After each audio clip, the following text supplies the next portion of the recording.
প্রত্যেকদিন কিভাবে 1000 করে ফলোয়ার পাবেন আপনার ফেসবুক পেজে, একদম প্রমাণ সহ বলছি। তো ফেসবুক পেজে ফলোয়ার বাড়াতে হলে আপনার ভিডিও আপলোডের কিন্তু কোনো রকম বিকল্প নেই। মানে আপনি যত পরিমাণ ভিডিও আপলোড করবেন আপনার পেজে, তত পরিমাণ ফলোয়ার আসার সম্ভাবনা কিন্তু বেশি থাকবে। আমি আরেকটু আপনাকে বিস্তারিত বলছি। ধরুন আপনি এক মাসে ভিডিও আপলোড করলেন কয়টা? 30টা, মানে প্রত্যেকদিন একটা করে। তো প্রত্যেকদিন একটা করে ভিডিও আপলোড করলে ওই 30টা ভিডিও থেকে আপনার 5টা ভিডিও ভাইরাল হওয়ার সম্ভাবনা থাকবে। আমি কথার কথা বললাম 5টা ভিডিও। এখন আপনি যদি এক মাসে 90টা ভিডিও আপলোড করেন, তাহলে আপনার ভিডিও ভাইরাল হওয়ার পসিবিলিটি কত বেড়ে যাবে?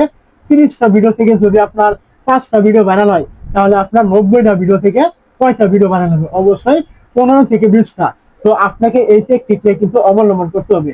ফেসবুকে আপনি প্রত্যেক দিন 2টা থেকে 3টা করে ভিডিও আপলোড করবেন, হোক স্টোরি, হোক আপনার রিল অথবা লং ভিডিও। আপনি এরকম করে 6 মাস কাজ করলে অবশ্যই আপনি এখান থেকে ফেসবুকে সফল হতে পারবেন।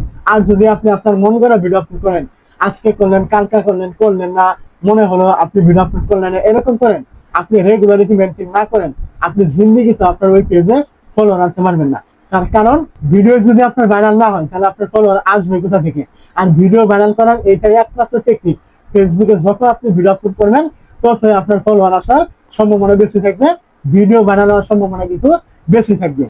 আবার এই দিকটা আপনি খেয়াল রাখবেন, এর আপনি ভিডিও বেশি করে আপলোড করবেন এর মানে যে আপনি যা ইচ্ছা তাই আপলোড করে দিবেন, যখন যেটা পাবেন সেটা দিয়ে দিবেন, এরকম না। আপনি একটা নিশ নিয়ে কাজ করুন, আপনি কোন বিষয় নিয়ে কাজ করছেন ওই বিষয় অনুযায়ী আপনি ভিডিও দিবেন, দেখবেন আপনি অবশ্যই ফলাফল কিন্তু আপনি পাবেন।